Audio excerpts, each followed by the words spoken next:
오늘 우리 하나님 말씀 거룩하게 사는 길이라는 제목의 말씀을 듣도록 하겠습니다.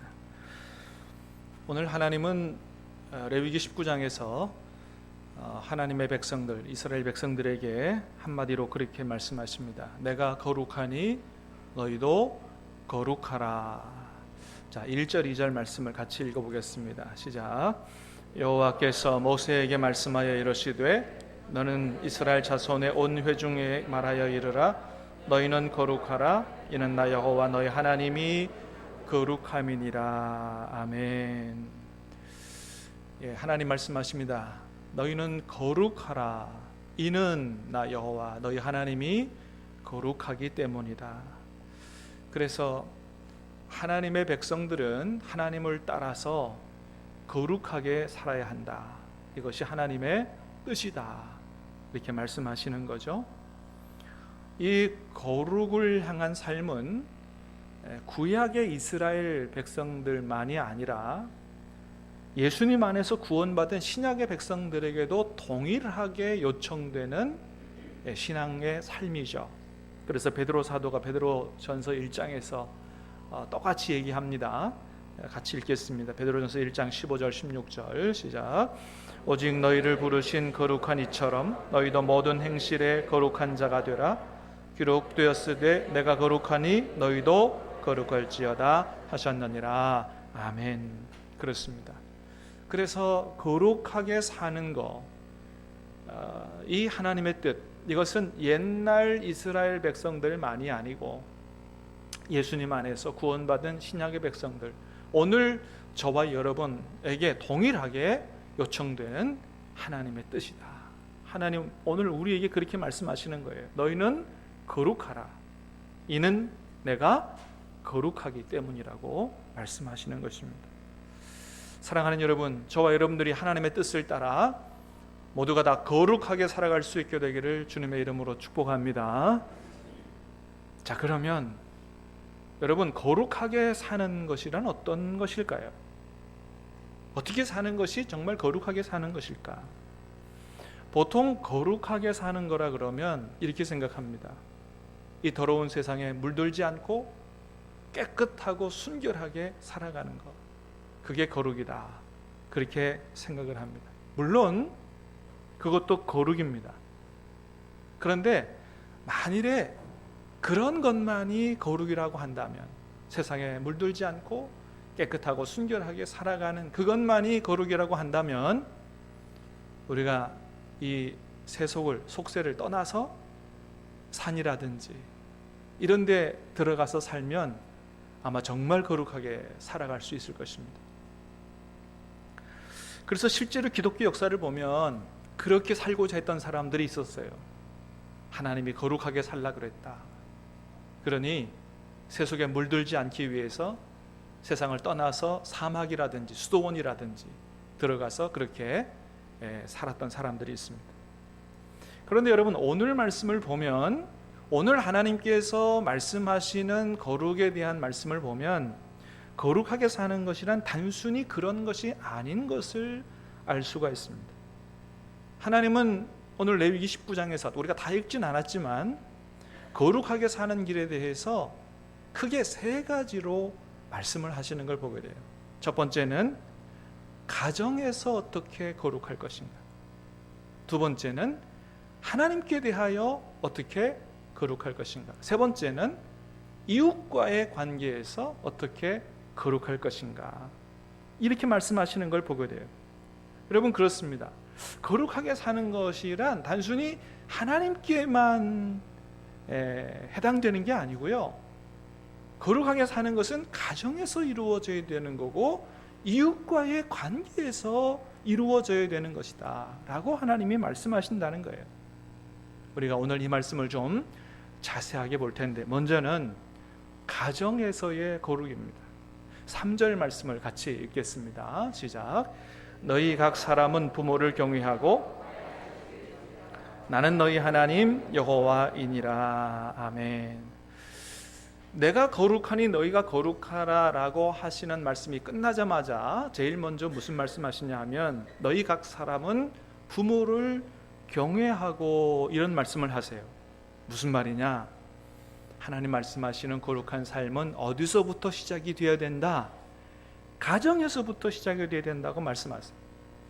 가정에서부터, 그것도 바로 부모를 경외하는 것으로부터 시작되어야 한다고 말씀하시는 거예요.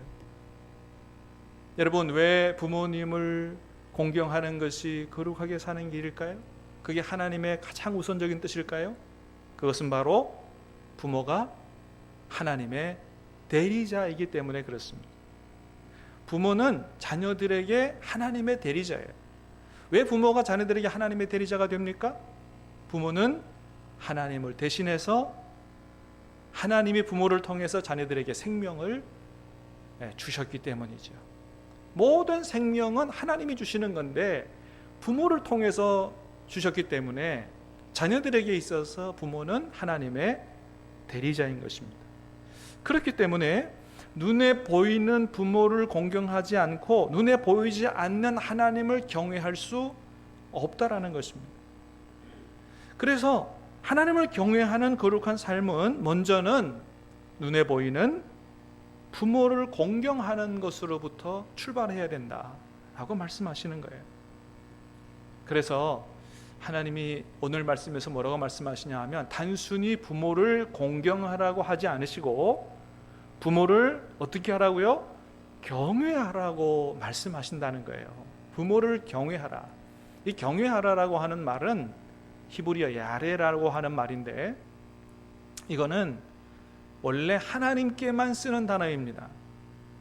경외는 다른 어떤 대상에게 붙이지 않아요. 하나님께만 쓰는 단어인데, 이 단어를 하나님은 부모에게 사용하고 계신 거예요. 다시 말하면 무슨 말씀이에요? 부모를 하나님처럼 경외해야 된다고 말씀하시는 것입니다. 이것이 바로 하나님이 원하시는 거룩의 첫 걸음이라는 거예요. 그만큼 중요하다. 거룩하게 사는 길, 첫 번째는 부모를 하나님처럼 경외하는 것이다.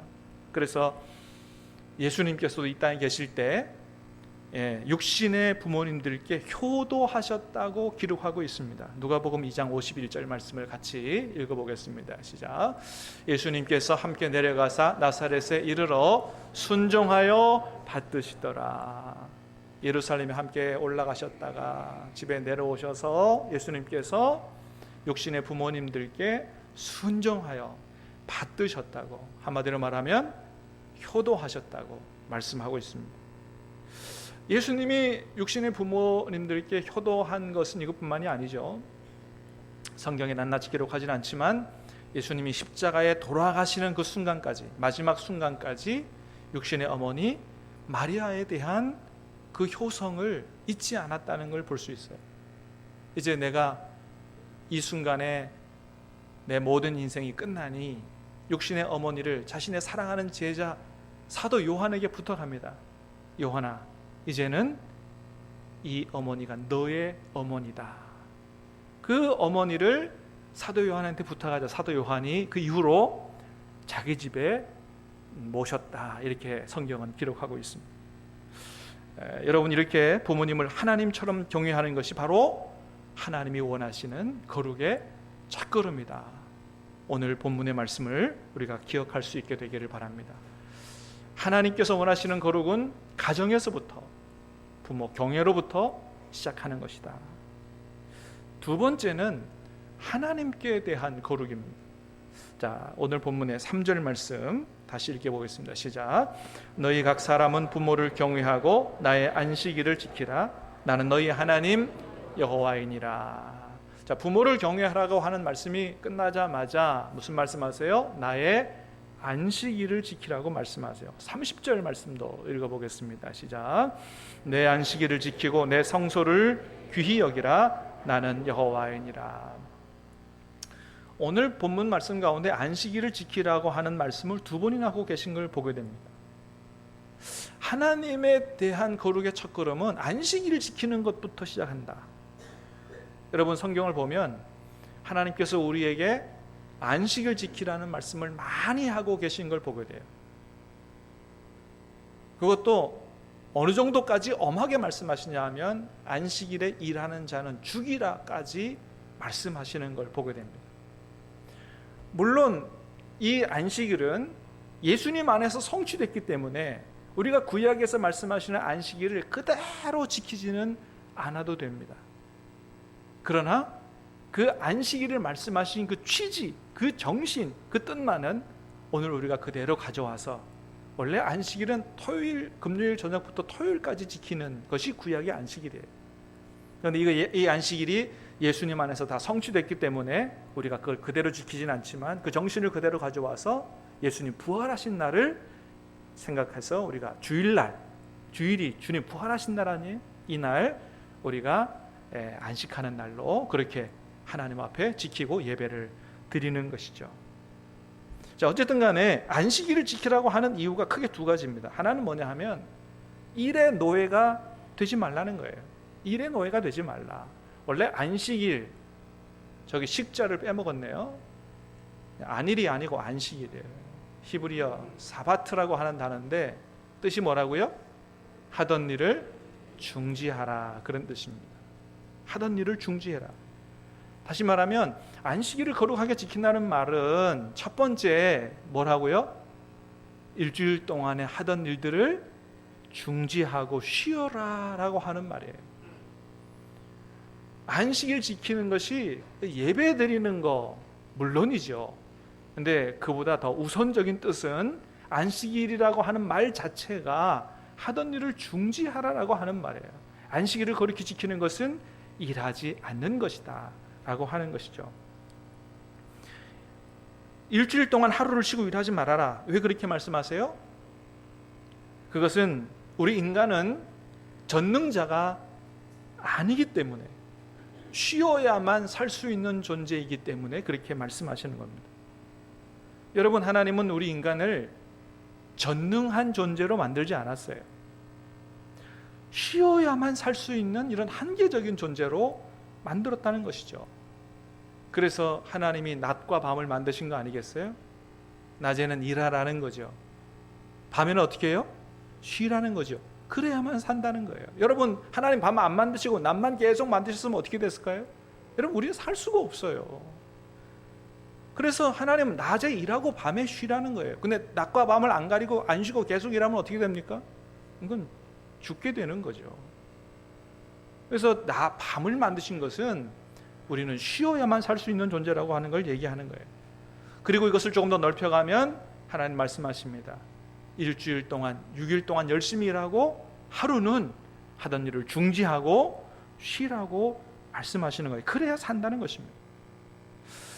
안식일을 지키라고 말씀하시는 두 번째 이유는 뭐냐 하면 우리의 앞날이 쉬지 않고 일해서 버는 돈에 있지 않고 바로 하나님의 손에 있음을 확실하게 가르치기 위한 것입니다. 그래서 일의 노예, 물질의 노예가 되지 말라는 거예요. 나를 믿고 하루를 쉬라. 그러면 하루 쉬고 하나님 앞에 예배하고 그러면 그 쉰 날 것까지, 너희가 노동하지 아니한 것까지 하나님께서 넉넉히 채워주시겠다고. 그래서 일하지 않고 버는 돈에 너희의 앞날이 있는 것이 아니고 나의 손에 너희의 앞날이, 너희들의 인생이, 너희들의 생명이 있다고 하나님이 가르치기 위해서 그렇게 하시는 것입니다. 저는 저 광복동에 있는 그 이재모 피자집이라는 데를 가면 참 늘 기분이 좋아요. 왜 그러냐 하면 이 집의 피자가 되게 맛있거든요.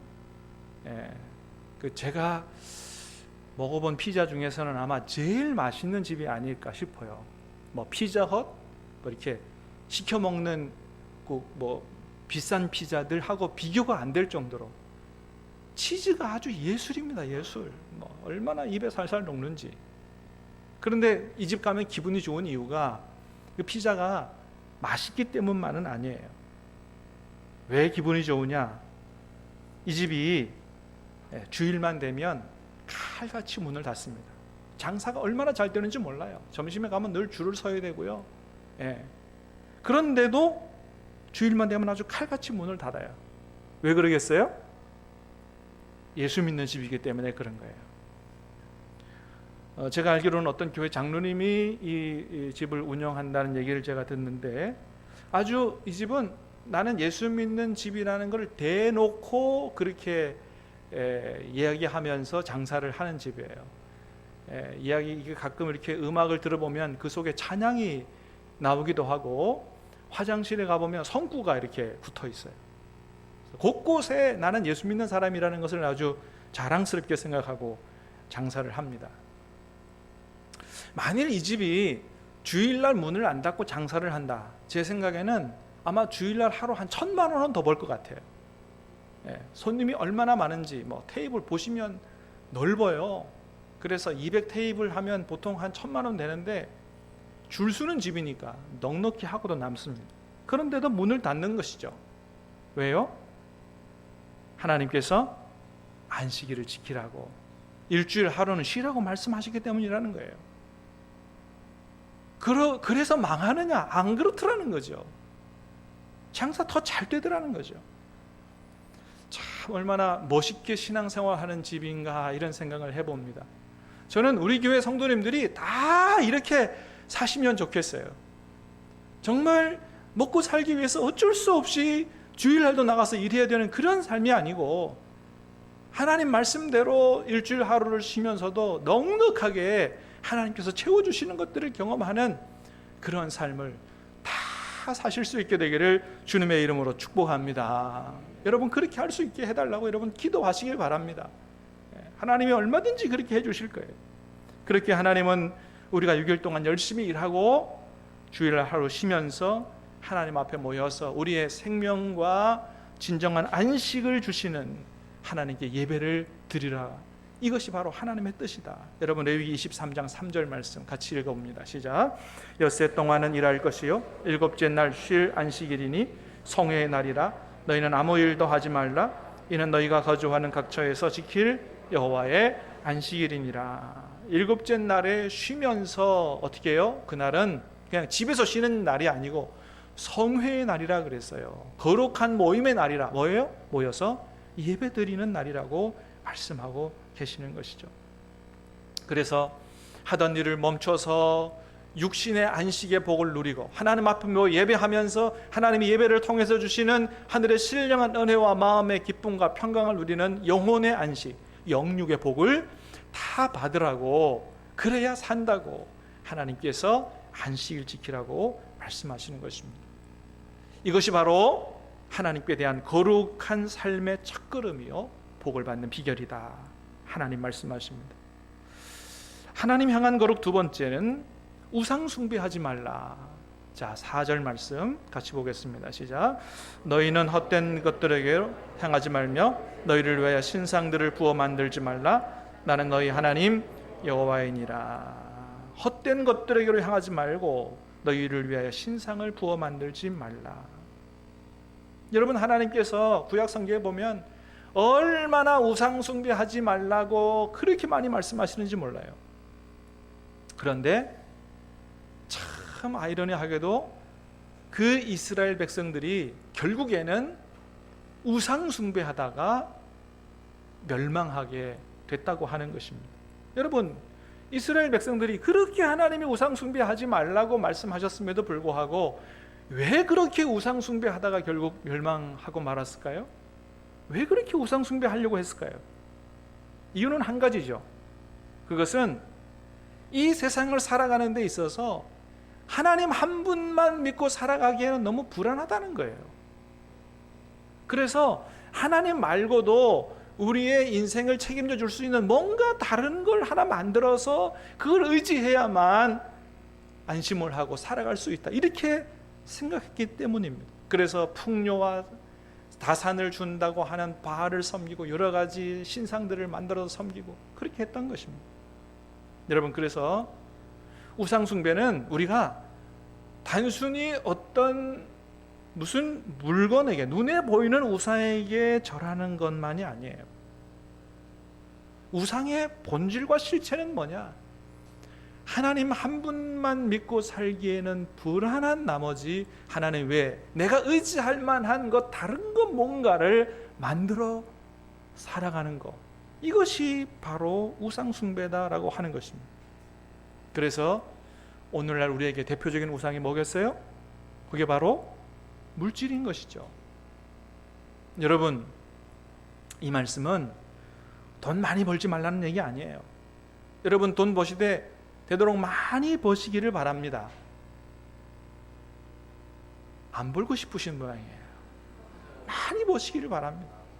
중요한 것은 돈을 많이 버느냐 안 버느냐가 아니고 내가 얼마만큼 그 물질을 의지하느냐 의지하지 않느냐에 달렸다는 거예요. 돈을 많이 벌어도 내가 그 마음을 그 물질에 빼앗기지 않고 정말로 하나님을 의지하고 내 앞날과 내 생명의 주인은 하나님께 달렸다고 의지하고 하나님 의지하고 살면 그 우상 숭배 아닌 거예요. 그런데 가난함에도 불구하고 여전히 늘 마음에 돈의 마음을 뺏기고 하나님보다 그 물질을 더 의지하고 살면 가난해도 이미 우상 숭배하고 있는 것입니다. 사랑하는 여러분, 여러분들이 하는 모든 일이 다 주님의 뜻 안에서 잘 되기를 주님의 이름으로 축복합니다. 돈도 많이 버시길 바라고 출세도 하시길 바랍니다. 그러나 그 모든 것들이 여러분에게 우상되지 말게 되기 바라고 하나님께 영광 될 수 있게 되기를 주님의 이름으로 축복합니다. 마지막으로 거룩한 삶 세 번째는 이웃과의 관계에 있습니다. 하나님은 레위기 19장에서 거룩하게 사는 길에 대해서 쭉 말씀하시는데 읽어보면 거룩하게 사는 길의 대부분은 뭐에 대해서 말씀하시느냐? 이웃과의 관계에서 거룩하게 살아야 된다고 말씀하세요. 5절부터 거의 끝까지 다 이웃과의 관계에 관해서 말씀하고 있다고 하는 것입니다. 하나님께서 우리에게 원하시는 거룩은 그렇습니다. 산속이라든지 수도원에서 이루어지는 것이 아니라 우리의 삶의 현장에서 이웃과의 관계에서 이루어져야 한다고 말씀하시는 거예요. 첫 번째는 하나님 말씀하세요. 나누는 것이 거룩한 삶이다. 5절에서 7절까지 오늘 말씀을 읽어보겠습니다. 시작. 너희는 화목제물을 여호와께 드릴 때에 기쁘게 받으시도록 드리고 그 제물은 드리는 날과 이튿날에 먹고 셋째 날까지 남았거든 불사르라. 셋째 날에 조금이라도 먹으면 가증한 것이 되어 기쁘게 받으심이 되지 못하고. 화목제물을 드린다 그래서 하나님께 대한 거룩 같지만 여기서 말씀하시는 것은 이웃과의 관한 삶에서의 거룩을 얘기하는 거예요. 여러분, 우리가 아는 것처럼 화목제 제사는 하나님께 그 제물의 일부를 드리고 나머지는 예배자가 다시 가져가서 가족이나 이웃과 나누어서 먹는 제사가 바로 화목제 제사예요. 그래서 하나님께 드리는 부분은 콩팥, 그 다음에 기름 요거 드리고 나머지는 거의 다 예배자가 다시 집으로 가져와서 가족과 이웃과 먹는데 하나님 뭐라고 말씀하시냐면 이튿날까지 다 먹어야 된다는 거예요. 그래야 그 제사가 하나님께 기쁘게 받으심이 되지 셋째 날까지 먹으면 예배 안 받으시겠다는 것입니다. 그러니까 이튿날까지 다 먹어야 돼요. 한마디로 말하면 뭔 얘기냐? 될 수 있으면 많은 사람을 불러다가 함께 먹으라라고 하는 말씀이에요. 여러분, 만일 화목제 제사로 제물을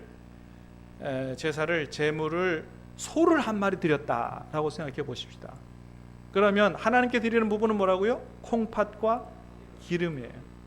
그 나머지는 다 가져와서 내가 먹어야 돼요. 그런데 이튿날까지 먹어야 돼. 어떻게 해야 돼요? 가족 가지고도 안 돼요. 동네 사람들 다 불러가지고 먹어야 됩니다. 이게 하나님의 뜻이다라고 하는 것입니다. 그렇습니다. 거룩한 삶이 여러분 나 혼자 죄 안 짓고 깨끗하게 사는 삶, 그걸 넘어서야 된다. 그게 뭐예요? 이웃에게 사랑과 자비를 베푸는 삶이 바로 하나님 원하시는 거룩이라는 거예요. 그래서 야고보서 1장에는 참된 경건을 이렇게 말씀하십니다. 같이 읽어봅니다. 시작. 하나님 아버지 앞에서 정결하고 더러움이 없는 경건은 곧 고아와 과부를 그 환난 중에 돌보고 또 자기를 지켜 세속에 물들지 아니하는 것이니라. 아멘. 하나님 앞에서 참된 경건은 자기를 지켜 세속에 물들지 아니하는 것 이전에 먼저 환난 중에 있는 고아와 과부를 돌보는 사랑과 자비의 삶이라고 하나님이 말씀하십니다. 그런데 하나님이 뭐까지 말씀하시냐면 우리가 이웃에게 사랑과 자비를 베풀 때도 상대방을 배려해서 아주 세심하게 배려해서 베풀어야 된다고 말씀하세요. 9절 10절 말씀을 읽겠습니다. 시작. 너희가 너희 땅에서 곡식을 거둘 때에 너는 밭 모퉁이까지 다 거두지 말고 내 떨어진 이삭도 줍지 말며 내 포도원의 열매를 다 따지 말며 내 포도원에 떨어진 열매도 줍지 말고 가난한 사람과 거류민을 위하여 버려두라. 나는 너희의 하나님 여호와이니라. 여러분, 이웃과 나눔을 하는 것이 거룩이라고 한다면 추수한 건 나눠주면 될 거 아니에요. 근데 하나님 말씀하십니다. 그렇게 하지 말라는 거예요. 추수할 때 다 베지 말고 모퉁이 남겨둬라. 떨어진 거 줍지 마라. 그리고 어려운 사람들이 와서 그거 추수하고 그거 주워가지고 먹고 살게 하라는 것입니다. 왜요? 그 사람들의 자존심을 배려하라는 거예요. 내가 얻어먹는 사람이라는 것 생각하지 않도록 나도 가서 노동하고 일해서 먹고 산다고 하는 그 자부심을 갖도록 배려하라는 거예요. 그 마음까지도 하나님이 이렇게 약자들의 마음까지도 세심하게 배려하고 계신 것입니다. 그래서 우리가 이웃 도와줄 때도 그들의 자존심에 상처가 나지 않도록 그걸 잘 배려해서 도와줘야 된다. 이것이 하나님께서 원하시는 거룩이다. 두 번째는 이웃에게 피해를 입히지 않는 삶이 거룩이다. 11절 시작. 너희는 도둑질하지 말며 속이지 말며 서로 거짓말하지 말며. 다 하지 말라는 말씀을 하세요. 피해 입히지 마라. 13절부터 17절까지 시작. 너는 내 이웃을 억압하지 말며 착취하지 말며 품꾼의 삭슬 아침까지 밤새도록 내게 두지 말며 너는 기먹은 자를 저주하지 말며 맹인 앞에 장애물을 놓지 말고 내 하나님을 경외하라. 나는 여호와이니라. 너는 내 백성 중에 돌아다니며 사람을 비방하지 말며 내 이웃의 피를 흘려 이익을 도모하지 말라. 나는 여호와이니라. 너는 내 형제를 마음으로 미워하지 말며 내 이웃을 반드시 견책하라. 그러면 내가 그에 대하여 죄를 담당하지 아니하리라. 하지 말라라고 하는 말씀 많이 하세요. 피해 입히지 마라. 그러면서 맨 끝에 내 이웃을 반드시 견책하라라고 말씀하세요. 이 견책하라고 하는 말이 책망하다 이런 뜻이라기보다는 호키아흐라고 하는 히브리어인데 공개적으로 논의해라. 형제를 미워하는 마음을 갖고 품고 있지 말고 공개적으로 대화해서 문제를 해결하라, 그런 말이에요. 그래서 여러분, 하나님 원하시는 거룩이 뭔가 안 하는 것이 아니라 하나님의 뜻을 받들어 적극적으로 뭘 행하는 것이 거룩이다 라고 하는 것입니다. 그래서 18절 오늘 본문의 마지막 절은 뭐라고 말씀하세요? 시작. 원수가 갚지 말며 동포를 원망하지 말며 내 이웃 사랑하기를 내 자신과 같이 하라. 오늘 말씀의 결론적인 부분이에요. 내 이웃 사랑하기를 내 자신과 같이 하라. 그렇게 하나님의 뜻을 적극적으로 실행하며 사는 것이 바로 하나님 원하시는 거룩이다. 여러분, 우리 크리스찬의 삶은 술, 담배 안 하는 것이 아닙니다. 하나님의 뜻을 받들어 더 적극적으로 사랑하고 순종하는 삶을 사는 것이 하나님 원하시는 삶이다. 오늘 하나님 우리에게 말씀하세요. 내가 거룩하니 너희도 거룩하라. 주신 말씀을 가슴에 새기면서 가정에서부터 교회를 넘어서 이웃과의 관계에서 하나님의 뜻을 적극적으로 순종하며 거룩하게 살아 하나님께 영광이 되고 이웃에게 축복이 되는 그런 복된 삶 사시기를 주님의 이름으로 축복합니다. 우리 같이 찬양하며 기도하겠습니다.